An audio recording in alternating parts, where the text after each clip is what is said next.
മറവിയുടെ യാത്രക്കാർ എന്ന ചെറുകഥ സമാഹാരം ഗിരീശൻ ചന്ദേരയുടെ.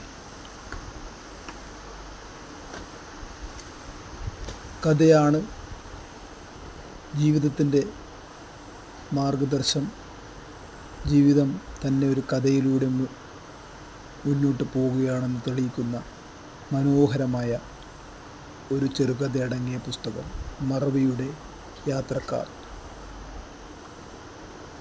വായിച്ചവരൊക്കെ നല്ലൊരു അഭിപ്രായം പറഞ്ഞ കഥകൾ മനസ്സിൽ നിന്ന് മായുന്നില്ല എന്ന രീതിയിലും കഥയിലെ ഓരോ ഭാഗവും തങ്ങളുടെ ജീവിതവുമായി ബന്ധപ്പെട്ട് കിടക്കുകയാണെന്ന് പറയുകയും ചെയ്തു.